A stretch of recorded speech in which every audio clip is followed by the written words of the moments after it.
Back bencher, solid back bencher. और कित का लॉन्च चल रहा था और मम्मी और छोटा भाई आए हुए थे, बस उनको सी ऑफ कर रहे थे। तो सॉरी मैम, देर के लिए माफी, ये मुझे पहले ही बोल देना चाहिए था, मैं फिर से बोल रही हूँ तो देर के लिए माफी। बात यह है कि मैं सॉलिड बैक बेंचर हूँ और परीक्षाओं में भी तब पढ़ा करती थी जब एग्जाम सर पे होता था, यानी अब कल एग्जाम है तो आज मैं पूरी रात जाकर के पढ़ लेती थी। और इन दिनों मैं नाइट ड्यूटी कर रही हूँ, पर उसमें भी मैं फाकीबाजी तो कहीं भी कर सकती हूँ ना, मतलब ये हमारी जनरेशन ने सीख ली है फाकीबाजी। तो हुआ क्या कि चूंकि काम आया नहीं था तो स्क्रीन घूरने की जगह मैंने अब कल बोलना है, और सर जैसे सर को मुझसे उम्मीद नहीं है कि मैं पढ़ कर आऊंगी, तो मैं सर की उम्मीद पर बिल्कुल ना खड़ा उतरना चाहती थी कि मैं पढ़ कर जाऊंगी। तो मैं रात भर किताब पढ़ती रही और मैं बहुत पेक्यूलियर पाठक अपने आप को मानती हूँ कि मुझसे कोई किताब पढ़वा ले जाए तो किताब वास्तव में मेरे मन लायक है। सामा चकवा मैंने उठाया और मैं वॉशरूम भी नहीं गई। आई केप्ट रीडिंग इट, मैं लगातार पढ़ती चली गई और पढ़ती, क्योंकि मेरे साथी वहीं पर थे, पढ़ती नहीं गई, मैं बीच बीच की नोट्स पेन से लगा करके उनको पढ़ाती हूँ। ये दिखे ये वाला एक शब्द दिखे, क्या कमाल का लिखा है, ये वाला एक शब्द दिखे, क्या लाजवाब शानदार एक शब्द है, देखिए वो इसमें उन्होंने कितनी बढ़िया से इको फेमिनिज्म को घुसाया है, यहाँ देखिए कितनी अच्छी सी बातों को जस्टिफाई किया।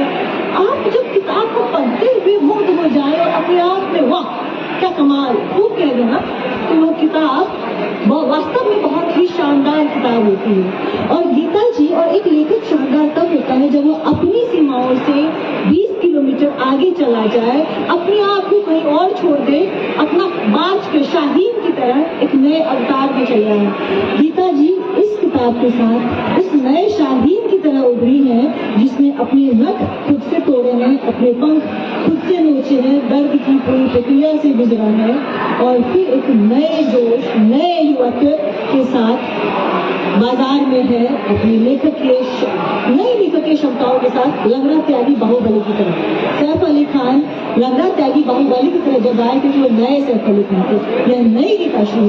अब सामा चकेवा की बात, सामा जब बहुत छोटे थे, मैं बहुत छोटी थी, मैं भी क्लास से आती हूँ, प्रॉपर गाती हूँ, तो डैडी गीत गाते थे, कौने भैया आनत पटोर है, कौने भैया आनत आल सामा बहिनी पिनत पटोर है, अनु बहिनी पिनत आलर झाड़। तो सामा हम सब मिथिला वाली जो लड़कियां हैं उनकी बहनें हैं, और चकवा हमारे जीजा जी, और सांग जो है मेरा भाई है।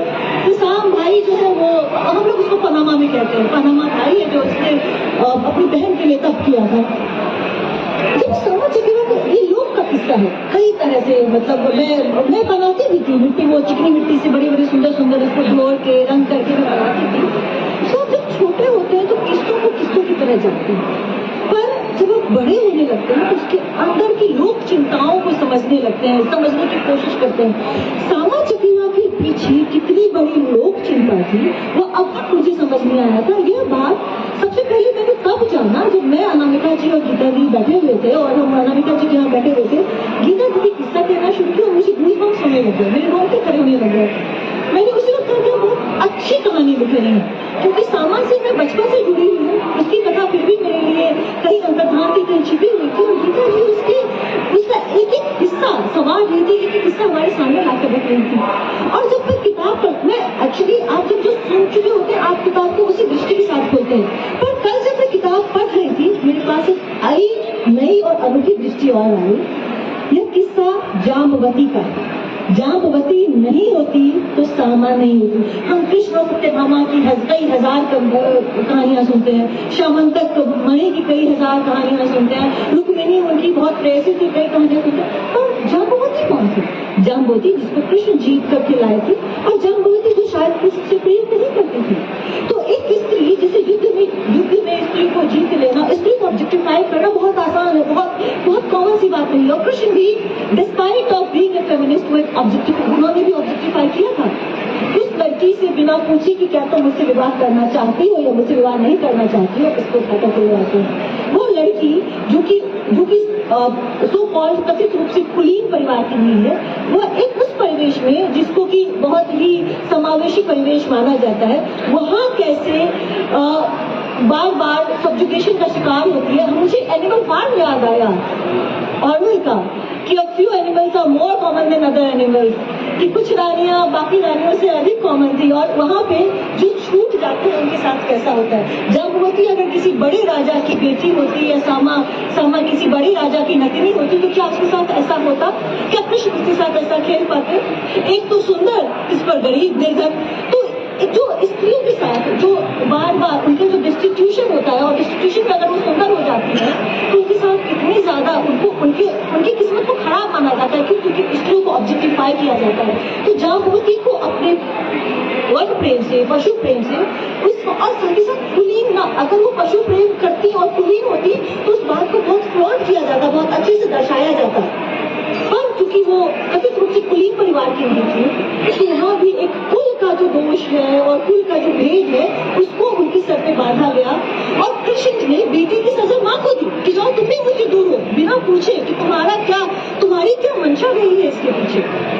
तो आप देखिए कि गीताश्री वहां पर आप एक ही परत नहीं उधेड़ती है, वो कई परत उधेड़ देती है कि जो महानायक होता है वह भी महानायक नहीं होता है। निदा पासरी का शेर है, बहुत ही लाजिम शेर है। एक आदमी होते हैं 10-20 और आदमी, जिसे देखना कई बार देखना, कृष्ण को भी देखना तो 16,008 बार देखना जितनी उनकी रानियां थी। आप जाम्बुवती, उसके बाद अब जाम्बुवती ने अपनी बेटी को, अब जाम्बुवती की सर पे है कुलीनता का बोझ। अरे भाई मैं तो उतनी नहीं है भाई, पर मेरी बेटी तो कृष्ण की बेटी है, इसको मुझे कृष्ण की बेटी बनाना है। पर कृष्ण की बेटी में वन प्रेम है, पर्यावरण प्रेम है। अच्छा, यहाँ पर अब देखिए आहार को लेकर हम लोग बहुत बार सुनते हैं कि अरे बस शाकाहारी करना चाहिए, मांसाहार करना चाहिए।